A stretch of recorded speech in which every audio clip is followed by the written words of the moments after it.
ॐ ह्रीं नमो अरिहन्ताणम्। ॐ ह्रीं नमो सिद्धाणम्। ॐ ह्रीं नमो आयर्याणम्।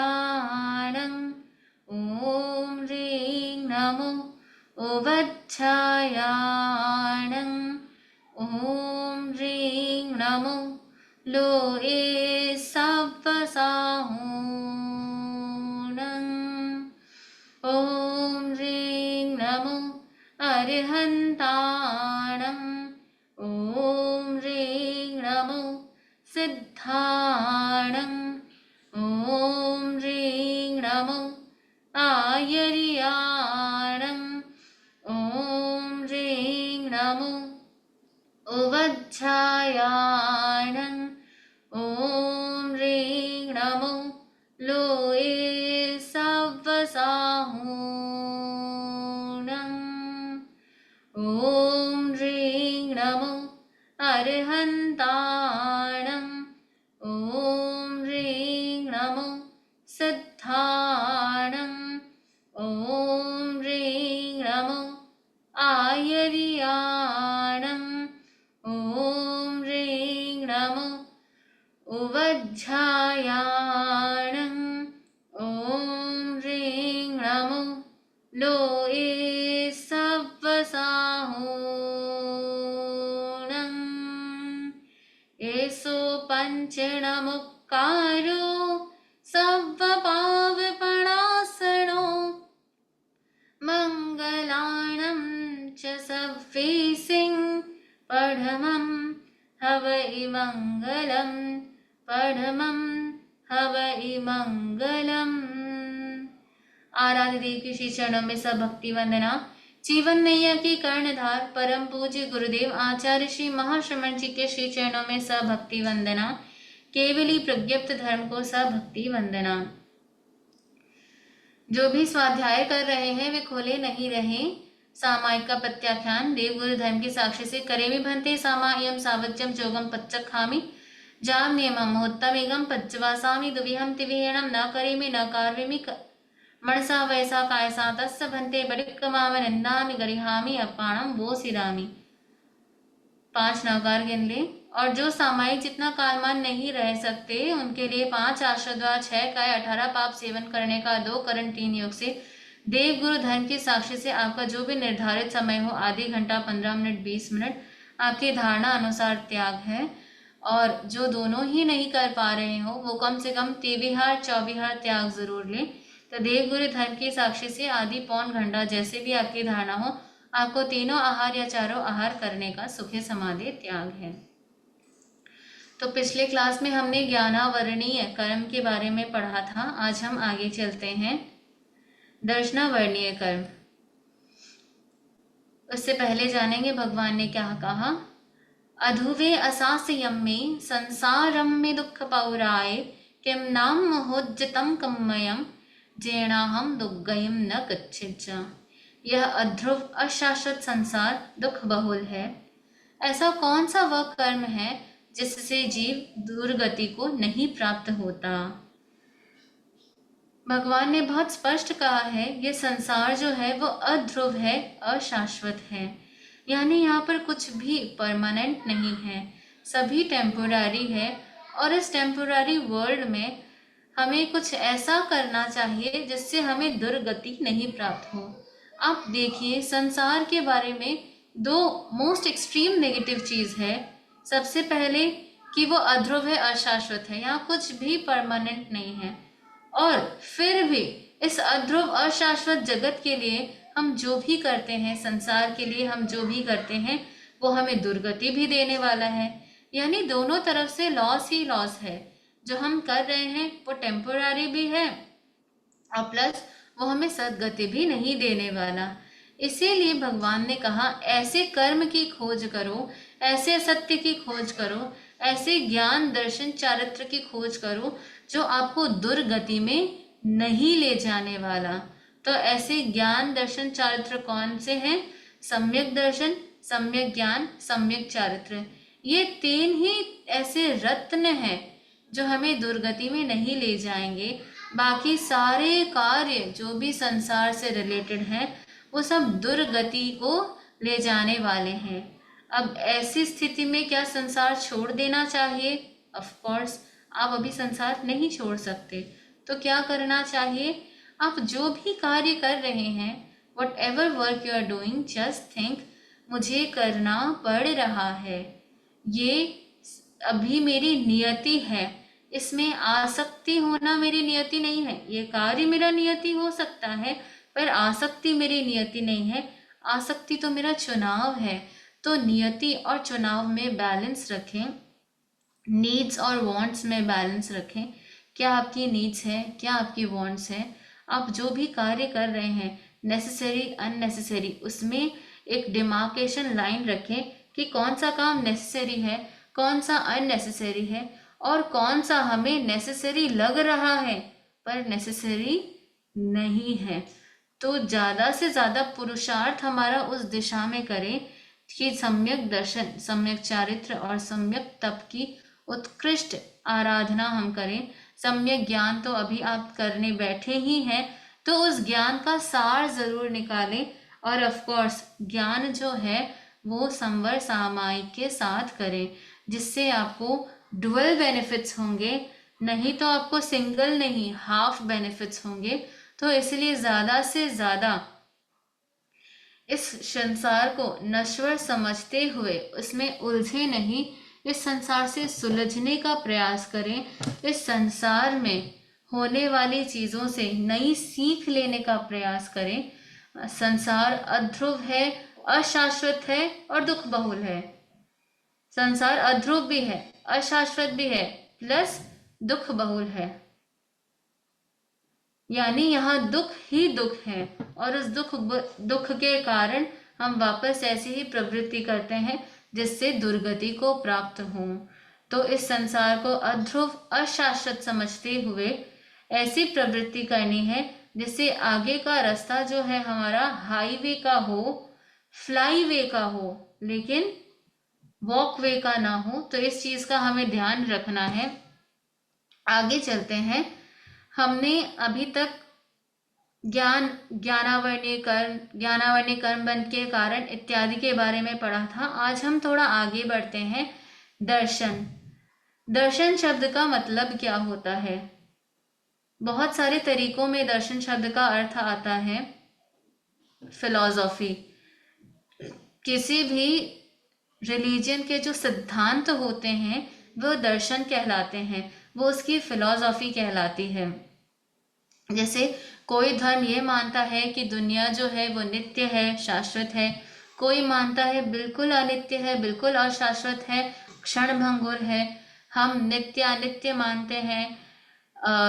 हमारी ऐसी धारणा है, जैनिज्म की ऐसी धारणा है कि कॉस्मोलॉजी 6 सब्सटेंसेस से बनी हुई है, लेकिन अन्य दर्शनों में ऐसी धारणाएं नहीं है। कहीं 5 सब्सटेंस की बात आती है, कहीं पर ऐसी बात आती है ये दुनिया पानी से बनी है, हवा से बनी है। ऐसी कई चीज़ें, कई सिद्धांत आते हैं, तो उन सिद्धांतों को भी फिलॉसफी या दर्शन कहा जाता है। अगर दर्शन शब्द की दूसरी व्याख्या करें तो देखना भी दर्शन है। किसी को देखना, जैसे साधु संतों के दर्शन किए जाते हैं, तो दर्शन करना यह भी, साधु संतों के पास जाना, उनके पास बैठना, दर्शन का लाभ लेना, यह भी दर्शन कहलाता है। तीसरा दर्शन शब्द का अर्थ और आता है जो कि हम जानते हैं, सम्यक दर्शन। सम्यक दर्शन का मतलब क्या है? हमारी श्रद्धा। श्रद्धा क्या और कैसी है उस पर डिपेंड करता है वो सम्यक है या असम्यक है।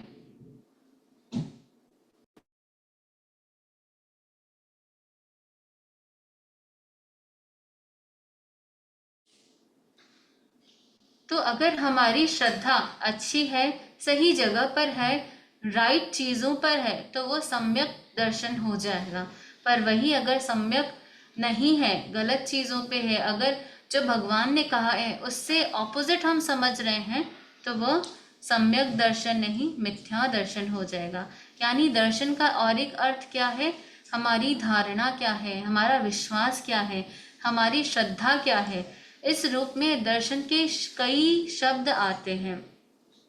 एक बार एक संत से पूछा गया कि मंदिर क्यों जाया जाता है, हम मंदिर क्यों जाते हैं। तो उन्होंने वापस पूछा उसी व्यक्ति से, तुम बताओ तुम मंदिर क्यों जाते हो।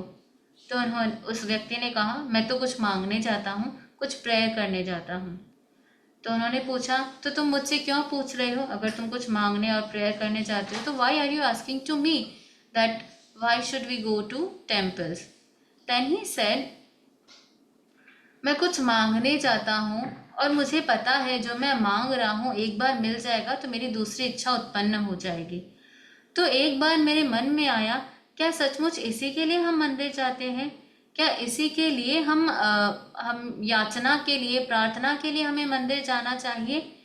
तो उन संत ने बहुत मार्मिक बात कही, देखो दर्शन, हम जब मंदिर में आप जब जाते हैं तो आप दर्शन के लिए जाते हैं। यहाँ पर दर्शन का मतलब क्या हुआ, आंखों से देखना। क्योंकि हमारा मन भटकता रहता है, इधर उधर जाता रहता है, उसकी गति का कोई माप नहीं है, यानी वो बहुत तेज गति करता है, इसलिए वो कंसंट्रेट नहीं कर पाता। मंदिर जाने का कारण यही है कि मंदिर में जब आपके सामने मूर्ति होती है तो भगवान का जो स्वरूप है उससे आप तादात्म्य स्थापित कर पाते हैं, उनको देखने से आप कंसंट्रेट कर पाते हैं। तो उनको देखने के लिए, उनके दर्शन के लिए मंदिर जाया जाता है, ना कि प्रार्थना करने के लिए।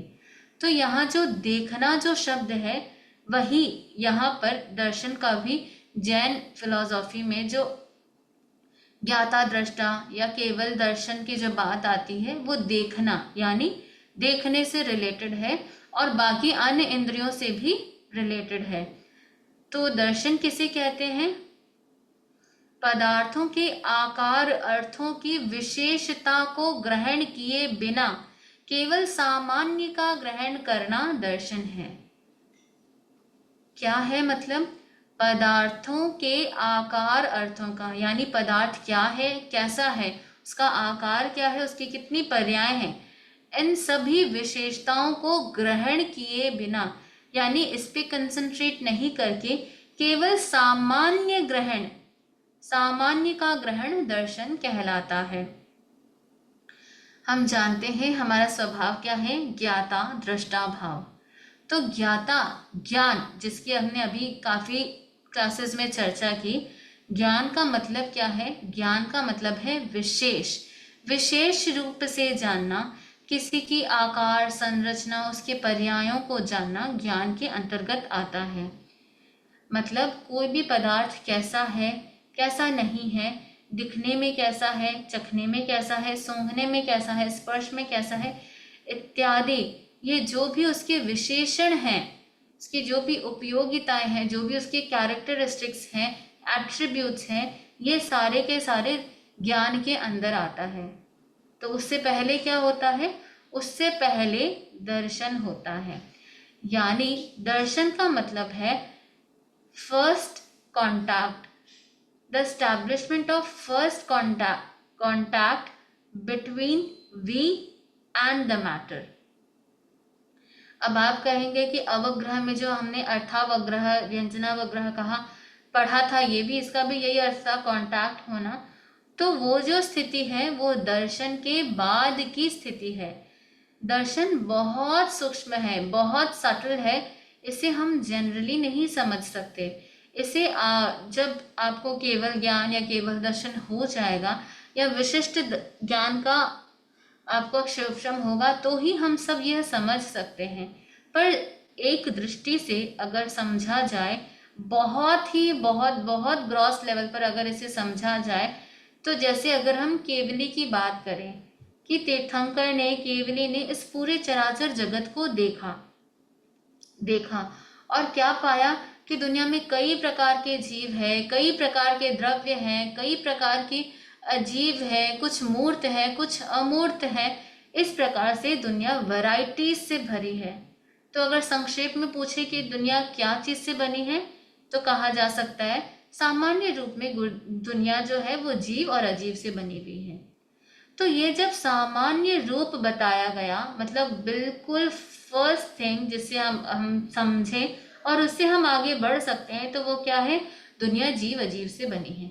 हालांकि ये अगर नैष्ठिक दृष्टि से देखें तो ये भी ज्ञान ही है, दर्शन इससे भी बहुत सामान्य है, लेकिन फिर भी बहुत ग्रॉस लेवल से समझने के लिए हम कह सकते हैं दुनिया जो है वो जीव और अजीब से बने हुए हैं। जैसे आप कहीं ट्रैवल कर रहे हैं, आप कोई एयरपोर्ट पे ट्रैवल कर रहे हैं, आप कोई दूसरी सिटी में या दूसरे स्टेट में जाना चाहते हैं, तो जैसे ही आपने फर्स्ट स्टेप नीचे रखा, आप क्या कहेंगे? मैं न्यूयॉर्क पहुंच गया, मैं डालस पहुंच गया, मैं ह्यूस्टन पहुंच गया। हालांकि आपने ह्यूस्टन के चीज़ों को देखा नहीं है अभी तक। ह्यूस्टन में क्या है, क्या नहीं है, कितनी बड़ी जगह है, कितनी सुंदर है, कितनी सुंदर नहीं है, इसकी जो भी अधिक एट्रीब्यूट्स है, विशेषताएं हैं, उसको आपने नहीं देखा है। पर फिर भी जैसे ही आप एक पैर रखते हैं, आपने कहा मैंने डालस देखा, तो मतलब आपने केवल सामान्य रूप में ग्रहण किया कि डालस एक सिटी है या एक स्टेट है और ये उसकी विशेषताएं हैं। तो जैसे ही ये विशेषताएं हैं, इस पर आप गए तो ये ज्ञान हो गया।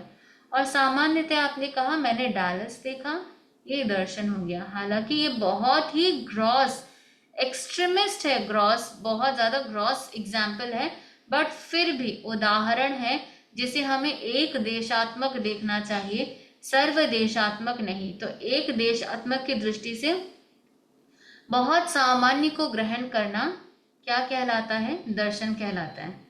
अब क्वेश्चन है कि जब ज्ञान है तो दर्शन की क्या जरूरत है?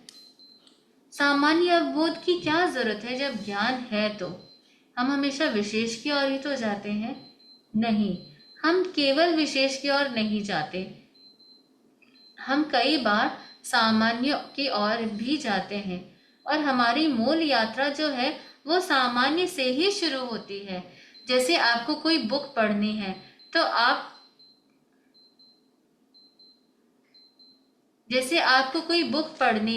आप क्या करेंगे? पहले उसका एक ओवरव्यू लेंगे, पहले आप उसके आगे आसपास की चीज़ों को देखेंगे, उसका पिक्चर क्या है, उसमें क्या बताया गया है, क्या नहीं, ये सारी चीज़ें जब आप देखेंगे, ये सारी चीज़ें आप देखेंगे और उसके बाद आप डिसाइड करेंगे कि बुक क्या है, कैसी है, मुझे पढ़नी है या नहीं पढ़नी। तो एक फर्स्ट इंस्टेंस जो हम लेते हैं, किसी रिपोर्ट पे आपने वर्क किया है, अब उसे रीचेक करना है, हम एक ओवरव्यू लेते हैं। तो मतलब हम सामान्य दर्शन करते हैं कि सब ठीक है ना, कहीं कुछ एरियाज थे जहाँ मिस्टेक्स होने की संभावना थी, तो हम रीचेक कर लेते हैं कि कहीं मिस्टेक है या नहीं है। तो ये बिल्कुल जो सामान्य, जो एकदम कैजुअल जो दर्शन होता है, वो दर्शनावर्णीय दर्शन गुण कहलाता है। और इसको आवृत करने वाले कर्म पुद्गल दर्शनावर्णीय कर्म कहलाते हैं। यानी आत्मा के दर्शन चेतना को आवृत करने वाले कर्म पुद्गलों को दर्शनावर्णीय कर्म कहते हैं। तो दर्शनावर्णीय कर्म किसके समान है? दर्शनावर्णीय कर्म प्रहरी के समान है। जैसे आपको कहीं किसी से मिलने जाना है, राजा से या कोई प्रेसिडेंट से, कोई प्राइम मिनिस्टर से, कोई भी डिग्निटरी से मिलने जाना है, तो सबसे पहले क्या होगा? आपको वहाँ पर खड़े रहने वाले पहरेदार, वॉचमैन, जो नॉर्मल कॉमन मैन है, उनसे पहले परमिशन लेनी होगी, फिर ही आप आगे जा सकते हैं। तो वैसे ही ज्ञान करने के लिए दर्शन से होकर गुजरना पड़ता है हमारे लिए। केवलीय सिद्धों के लिए नहीं, उन्हें नहीं जरूरत पड़ती, हमें जरूरत पड़ती है कि ज्ञान से पहले हम दर्शन करें। यानी हमारा जो ज्ञान है वो दर्शन रूपी छलनी से छन कर आगे आता है। तो दर्शनावर्णीय कर्म की उत्तर प्रकृतियां कितनी हैं? उत्तर प्रकृतियां 9 है। चक्षु दर्शन, दर्शनावरण, अचक्षु दर्शनावरण, अवधि दर्शनावरण, केवल दर्शनावरण, निद्रा, निद्रा निद्रा, प्रचला, प्रचला प्रचला, स्त्यानर्धि। क्या है ये? जैसे आप आंख से कुछ देखना चाहते हैं और आप नहीं देख पा रहे, या तो कभी सामने आवरण हो जाता है, सामने कोई ऑब्जेक्ट आ गया जिसकी वजह से आप देख नहीं रहे, या फिर सब कुछ होते हुए भी आप नहीं देख पा रहे, अनुकूलताएं होने पर भी आप नहीं देख पा रहे, तो वो क्या कहलाएगा? चक्षु दर्शनावरण। जैसे कभी कभी होता है, हम गुरुदेव के दर्शन करना चाहते हैं, बहुत भीड़ होती है, नहीं कर पाते हैं, तो हमें समझना चाहिए हमारे चक्षु दर्शनावरण कर्म का उदय है। वैसे ही अचक्षु दर्शनावरण, अचक्षु दर्शनावरण का मतलब क्या हुआ कि आंखों के अलावा बाकी सभी इंद्रियों से जो हम सामान्य ज्ञान अनाकार उपयोग लगाना चाहते हैं और नहीं लगा पा रहे, तो वह अचक्षु दर्शनावरण हो जाता है। यानी आप सुनना चाहते हैं पर आप नहीं सुन पा रहे, सुनकर भी नहीं समझ पा रहे, तो क्या होगा? समझना तो ज्ञान में आ जाएगा पर सुनना दर्शनावरण में आ जाएगा, अवधि दर्शनावरण। ऐसे ही हमारे घ्राण से कुछ गंध लेना चाहते हैं पर नहीं ले पा रहे, रसना से कुछ चखना चाहते हैं पर नहीं चख पा रहे, स्पर्श से कुछ स्पर्श करना चाहते हैं पर नहीं कर पा रहे, तो यह क्या होगा? यह अचक्षु दर्शनावरण हो जाएगा। आगे अवधि दर्शनावरण, यानी अगर किसी को अवधि ज्ञान प्राप्त नहीं है तो उसे अवधि दर्शनावरण भी प्राप्त नहीं होगा। केवल दर्शनावरण, जिन्हें केवल ज्ञान प्राप्त नहीं है उन्हें केवल दर्शन भी प्राप्त नहीं हो पाएगा। आगे और हमें जानना है कि और भी कुछ उत्तर प्रकृतियां हैं, लेकिन उससे पूर्व जैसे कभी ऐसा होता है कि आप देखना चाहते हैं पर नहीं देख पा रहे, कभी कभी ऐसा होता है आप प्रॉपर देखना चाहते हैं पर प्रॉपर नहीं देख पा रहे। जैसे कभी आंखों का हम टेस्ट कराने जाते हैं तो बोर्ड तो बहुत बड़ा होता है पर हम देख कुछ ही पाते हैं, तो जो पार्शियल हम देख पाते हैं इसका मतलब क्या है? बाकी में जो है चक्षु दर्शनावरण का उदय है। आप सुनना चाहते हैं, आप प्रॉपर नहीं सुन पा रहे, क्लियर नहीं सुन पा रहे। जैसे अगर आपने सुना हो, बुढ़ापे में कभी कभी ऐसी स्थिति होती है कि कान की जो शक्ति है वो कमजोर हो जाती है, तो प्रवचन में जाते हैं पर प्रवचन पूरा सुन नहीं पाते तो समझना तो बहुत दूर की बात है। तो उस समय क्या हमें समझना चाहिए कि अचक्षु दर्शनावरण का उदय है। इसी प्रकार कभी कभी कोई गंध होती है, आप सूंघ सकते हैं पर नहीं सूंघ पाते, या फिर आप सूंघ लेते हैं पर आपको पता नहीं चलता, कभी कभी ऐसा होता है। तो उस समय क्या है? उस समय हमें ये सोचना चाहिए कि हमें हमारे ज्ञानावरणी और दर्शनावरणी का उदय चल रहा है। कुछ स्पर्श है, आप करना चाहते हैं पर नहीं कर पाते, तो वो क्या हो गया? वो अचक्षु दर्शनावरण का उदय हो गया। तो इसी प्रकार आप अवधि दर्शन का अगर हम बात करें, आप देख रहे हैं पर क्लैरिटी के साथ नहीं देख पा रहे, आप जान रहे हैं पर क्लैरिटी के साथ नहीं जान पा रहे, तो इसी प्रकार हमारे जितने भी यह आवरण है, पांचों इंद्रियों के जो आवरण है, मन का जो आवरण है, जो हम प्रॉपरली नहीं कर पाते, तो उसे दर्शनावरणीय कर्म की का आवरण कहा जा सकता है। और उसके और आगे उत्तर प्रकृतियां बताई गई, निद्रा निद्रा निद्रा, प्रचला प्रचला प्रचला, स्त्यानर्धि। निद्रा का मतलब क्या है? आप देखिए, मैं एक बार सोच रही थी कि इन सब दर्शन का रिलेशन निद्राओं से कैसे है। तो जो मेरा इंटरप्रिटेशन मुझे समझ में आया वो यह था कि जब हम सो जाते हैं तो पांचों इंद्रियां भी लगभग हमारी सुषुप्त अवस्था में हो जाती हैं, यानी उस समय वो ज्ञान करना चाहे तो वो ज्ञान नहीं करती और दर्शन भी नहीं कर पाती। इसीलिए क्योंकि वो दर्शन भी नहीं कर पाती, इसलिए शायद ये सारे जो टाइप्स हैं ये दर्शनावरणीय कर्म के अंतर्गत आते हैं। क्योंकि अगर वो दर्शन कर पा रही है तो वो कुछ हद तक ज्ञान भी कर पाएगी, पर ज्ञान तभी नहीं कर पाएगी जब वो दर्शन ना कर पाए। इसलिए संभवतः ये सारे जो प्रकार हैं वो दर्शनावरणीय कर्म के प्रकार हैं। तो निद्रा, निद्रा का मतलब क्या है? जब हम कायोत्सर्ग की मुद्रा में सोते हैं और जब हम उठते हैं तो हम कितने फ्रेश होते हैं, हमारी एकदम सुखपूर्वक नींद खुलती है। तो जब ऐसी निद्रा खुलती है तो उसे क्या कहते हैं? निद्रा। और अगर ऐसी निद्रा नहीं खुलती तो मतलब इस कर्म का उदय है। सुखपूर्वक निद्रा नहीं खुल रही तो मतलब इस कर्म का उदय है। कभी आप बहुत थके हुए होते हैं पर अगर आपने कायोत्सर्ग नहीं किया तो आप जब उठेंगे तो आपकी थकान कंप्लीट नहीं लगेगी, क्योंकि हमारा मन नहीं सोया हुआ। अगर मन भी सो जाए, शरीर भी सो जाए, सही समय पर सो जाए, जैसे 10 बजे सो जाना चाहिए बायोलॉजिकली, सही समय पर सो जाए, तो फिर जब उठेंगे तो हम बिल्कुल फ्रेश उठेंगे। तो मतलब हमारे निद्रा दर्शनावरणीय कर्म का उदय नहीं है। नेक्स्ट, निद्रा। निद्रा, कभी कभी किसी की नींद सुखपूर्वक नहीं खुलती, यानी बहुत टफ लगता है उसे नींद से उठना। एक तो किसी को थोड़ा टफ लगता है और एक किसी को ज़्यादा टफ लगता है। तो जब ज़्यादा टफ लगता है नींद से उठना, तो उस समय ये समझना चाहिए निद्रा निद्रा दर्शनावरणीय कर्म का उदय है। प्रचला, यानी बैठे बैठे सो जाना। जैसा कि क्लासेस में जनरली होता है कि जब धर्म की बातें सुनाई जाती है, प्रवचन होता है, तो बैठे बैठे नींद आ जाती है। तो इसका मतलब आपने कई बार सुना होगा कि दर्शनावरणीय कर्म का उदय है। तो कौन से दर्शनावरणीय कर्म का उदय है? प्रचला दर्शनावरणीय कर्म का उदय है। आप देखिए, जैसे अज्ञान हमारे ज्ञान में बाधक होता है, वैसे ही दर्शनावरणीय कर्म हमें दर्शन नहीं करने देता और इससे वापस ज्ञान भी नहीं होता। नेक्स्ट, प्रचला। प्रचला प्रचला प्रचला क्या है? चलते फिरते, खाते पीते नींद आना, ऐसी भयंकर अवस्था होना कि कुछ भान ही नहीं होना। तो ऐसी स्थिति जो है वो प्रचला प्रचला के कारण आती है। मतलब ऐसी स्थिति तब आती है जब प्रचला प्रचला दर्शनावरणीय कर्म का उदय होता है।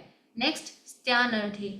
स्त्यानर्धि जो अवस्था है वो बिल्कुल मूर्छित जैसी अवस्था है, यानी आप क्या कर रहे हैं क्या नहीं कर रहे बिल्कुल भान नहीं होना। तो ऐसी जब निद्रावस्था होती है तो व्यक्ति उठ के कुछ काम कर भी लेता है तो उसे भान नहीं होता। जैसे इसका एक एग्जाम्पल बताया जाता है कि किसी व्यक्ति के दिमाग में दिन भर में बैठ गया कि यहाँ मेरे पास धन है, इस संदूक में बहुत सारे धन है, गोल्ड कॉइन्स हैं, और इसे मुझे बचा के रखना है, कहीं चोरी ना हो जाए। तो कहते हैं अगर वो सबकॉन्शियस माइंड में इतना स्ट्रांगली चला गया और रात को स्त्यानर्धि नींद आ गई, यानी नींद इतनी गहरी कि उसका लाइव भान नहीं है, लेकिन नींद अगर सबकॉन्शियस माइंड में चला गया तो वो क्या करता है, वो रात को उठता है, संदूक उठाकर कहीं चट्टान को खोद कर, गड्ढे को खोद कर अंदर संदूक दबाकर आ जाता है, आकर वापस सो जाता है।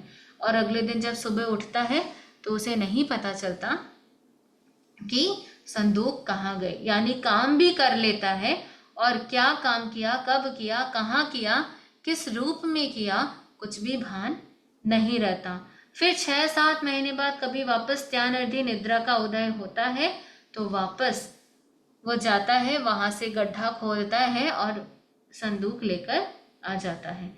तो इस प्रकार जब स्त्यानर्धि निद्रा होती है तो व्यक्ति बिल्कुल मूर्छा में होता है। ऐसा कहते हैं कि जो अव्यवहार राशि के जीव हैं वे स्त्यानर्धि निद्रा में रहते हैं। उनका मिथ्यात्व इतना गहरा होता है, इतना गहरा होता है कि उसका ज्ञान का क्षोभम बहुत कम होता है और इसीलिए दर्शन का क्षोभम भी बहुत कम होता है। और इस दर्शन के क्षोभम कम होने के कारण वो सिर्फ मूर्छा ही मूर्छा में रहते हैं, क्रोध मान माया लोभ में ही लिप्त रहते हैं, वापस वैसे ही उन्हीं जन्मों में जन्मते रहते हैं। इसीलिए हमें ध्यान रखना है कि हम अपने दर्शनावरणीय कर्म के बंधन को कम करें। वो चक्षु हो, अचक्षु हो, अवधि हो, केवल हो, निद्रा हो, निद्रा निद्रा हो, प्रचला हो, प्रचला प्रचला हो, स्त्यानर्धि हो। तो अभी तक हमने जाना ज्ञान और दर्शन का जोड़ा है, मतलब जहाँ ज्ञान है वहाँ दर्शन है, या फिर जहाँ दर्शन है वहाँ ज्ञान है, क्योंकि ज्ञान जो है वो दर्शन के बाद ही हमारे लिए पॉसिबल है। तो ज्ञान और दर्शन का हमेशा जोड़ा रहता है। इसलिए आपने देखा होगा ज्ञाता दृष्टा भाव। तो यदि अगर हमारे दर्शनावरणीय कर्म का उदय होता है तो हम देख कर भी नहीं देख पाते। जैसे अभी महाविदेह में सिमंदर स्वामी विराजमान है, पर क्या हम उन्हें देख सकते हैं? नहीं देख सकते। क्यों? क्योंकि हमारे केवल दर्शनावरण का उदय है। बहुत बार ऐसा मैंने कहीं सुना भी है, कितना रियल है कितना नहीं मुझे पता नहीं, कि स्पेस के बारे में जो भी बातें बताई जाती है वो कुछ हद तक फेक भी है। तो ये फेक है या नहीं है ये हमें कैसे पता चलेगा?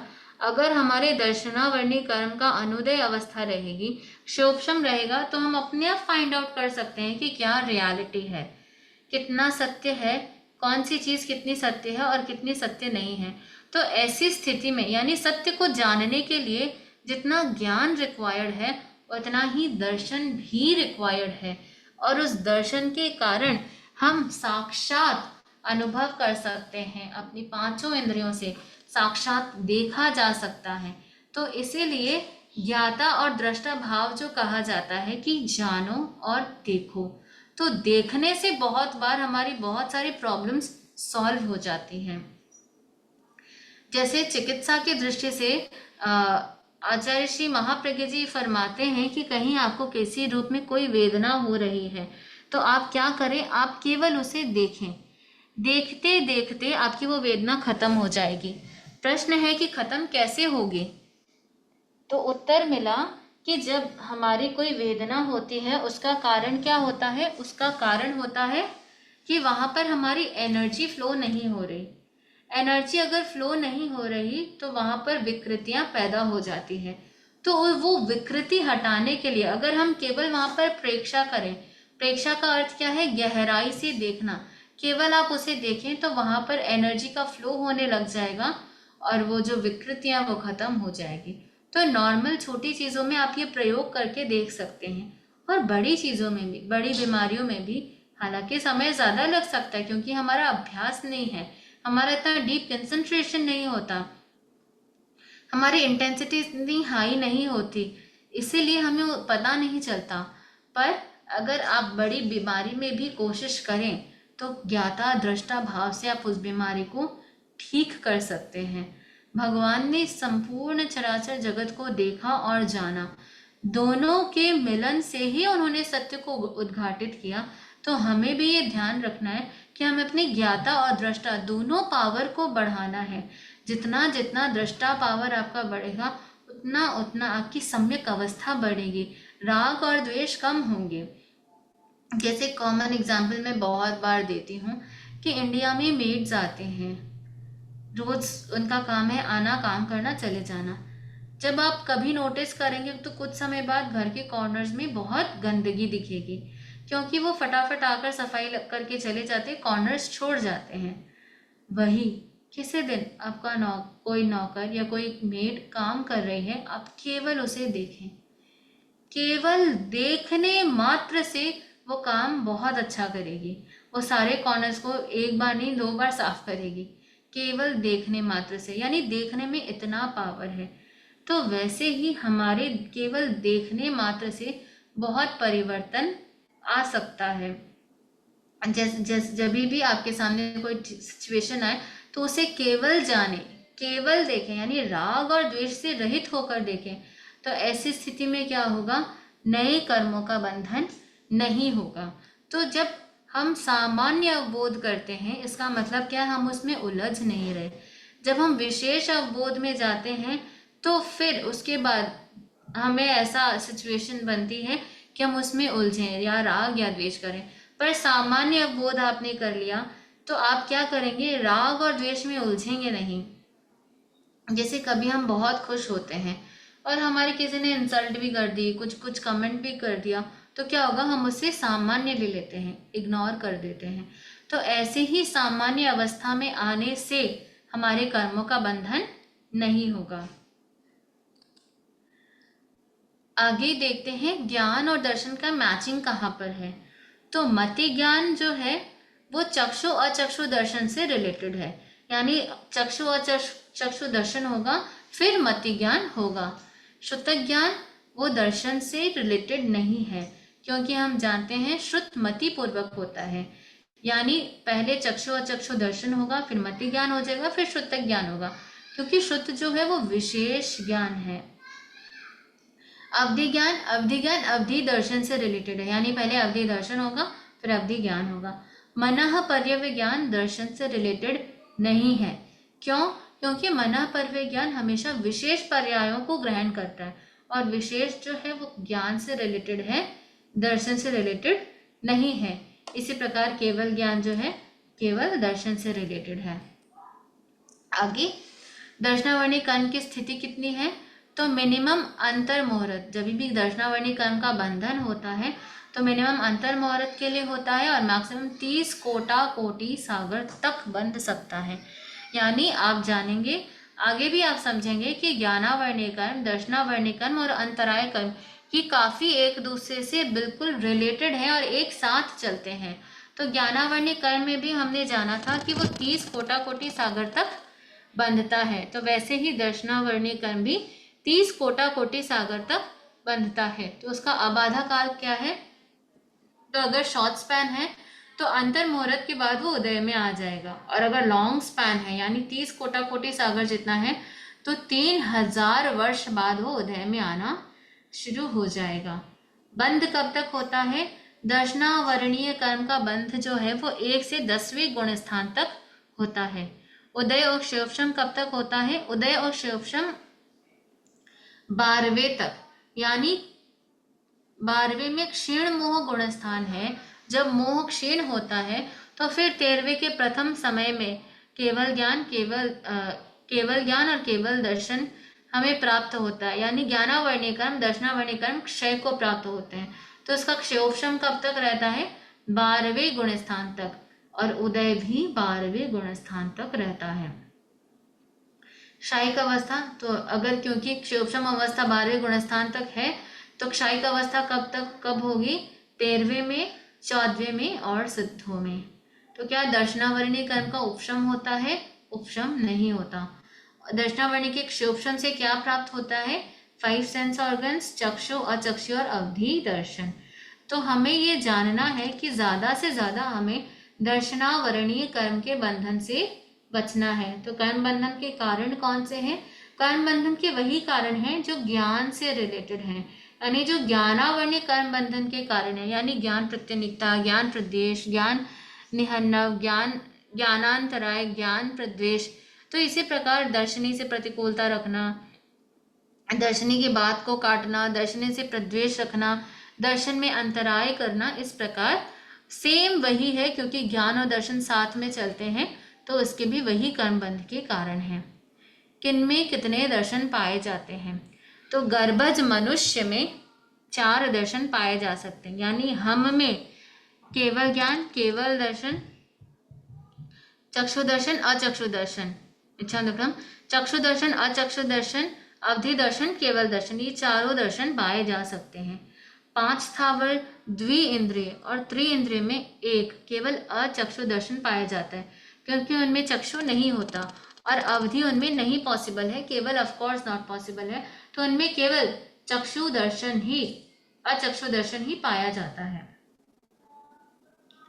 चतुरिंद्रिय, असंगी तिरिंच, पंचेंद्रिय, असंगी मनुष्य और सर्वयुगलिया, इनमें चक्षु अचक्षु दोनों दर्शन पाए जाते हैं, क्योंकि हम जानते हैं चतुरिंद्रिय से आंखें आ जाती हैं, तो आंखें और अचक्षु यानी बाकी चारों इंद्रियों से दर्शन पॉसिबल है, और सिद्धों में केवल दर्शन पॉसिबल है। तो इस प्रकार हमने जाना कि दर्शन का कितना वैल्यू है। सामान्य अवबोध का बहुत वैल्यू है। कहीं आप हैं, आप किसी से बात कर रहे हैं, किसी ने आपसे पूछा कि तुम कहाँ हो, आपने कहा मैं पार्क में हूँ, तो ये क्या हो गया? ये सामान्य अवबोध हो गया, सामान्य रूप में आपने कहा। फिर वो पार्क कैसा है, उसमें कितने पेड़ हैं, कितनी सीट्स हैं, कितने सुंदर है, कितने फूल हैं, कितनी पत्तियां हैं, कितने जगह है, कितने बच्चे खेल रहे हैं, क्या खेल रहे हैं, क्या बनाया गया है, कौन से नेट्स हैं, कौन से कोर्ट्स बनाए गए हैं, कौन से गेम की कोर्ट्स हैं, ये सारी बातें ज्ञान में आ जाती है। तो यानी दर्शन जो है वो अवग्रह से भी पहला स्टेप है, यानी फर्स्ट जो कांटेक्ट होता है वो दर्शन है। उसके बाद अर्थावग्रह, व्यंजनावग्रह आदि मति, श्रुत, अवधि ज्ञान, सारे ज्ञान आते हैं। सबसे पहले दर्शन आता है। तो दर्शन को हमें बहुत अच्छे से समझना है, उसकी वैल्यू को बहुत अच्छे से जानना है और हमारे जीवन में हमें अप्लाई करना है कि हम सामान्य रूप में रहें, दर्शन के रूप में रहें, विशेष अवबोध में, विशेष एनालिसिस में नहीं जाए। सामान्य एनालिसिस करें। किसी ने बुरा कहा, बुरा कहा, किसी ने अच्छा कहा, अच्छा कहा।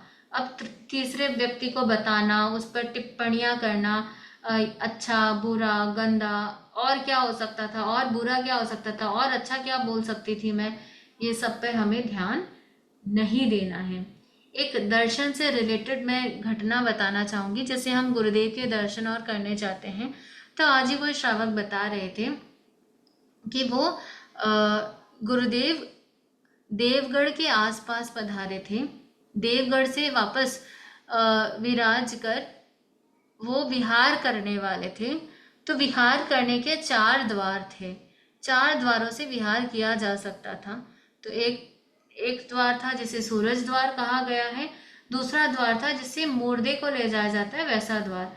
तो गुरुदेव से उन श्रावकों ने, उनके परिवार वालों ने निवेदन किया कि मेरे जो दादी है वो बहुत बूढ़ी है, वो आपके दर्शन करना चाहती है। तो गुरुदेव ने कहा कि हम उस रास्ते से गुजरेंगे तो उनको दर्शन करवा देना।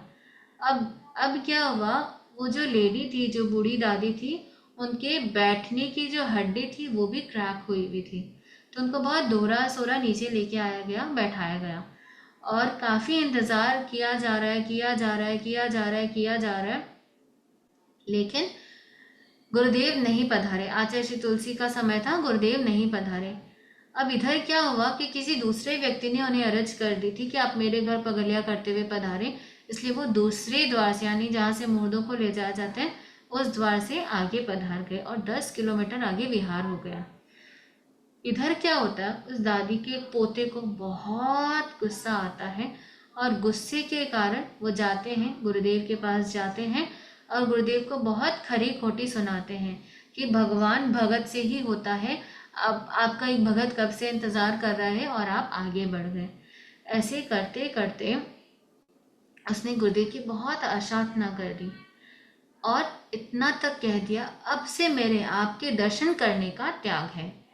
अब क्या हुआ, अब जब वो रिटर्न आए और उनकी दादी को ये बात पता चली कि ऐसी घटना हुई है, गुरुदेव की ऐसी आशार्थना हुई है, उन्होंने संकल्प किया कि जब तक गुरु दर्शन नहीं होंगे, जब तक गुरु से क्षमा याचना नहीं करेंगे, तब तक मेरे तीनों चारों आहार करने का त्याग है। अब जैसे ही उन्होंने ये त्याग लिया, सब में खलबली मच गई। पहले ऑलरेडी खलबली मची हुई थी कि किसी ने गुरुदेव की आशार्थना की है, और अब और खलबली मच गई कि उन्होंने चारों आहार का त्याग कर लिया, जल्दी दर्शन कराने, जल्दी दर्शन कराने। सभी वापस गुरुदेव के दर्शन करने गए।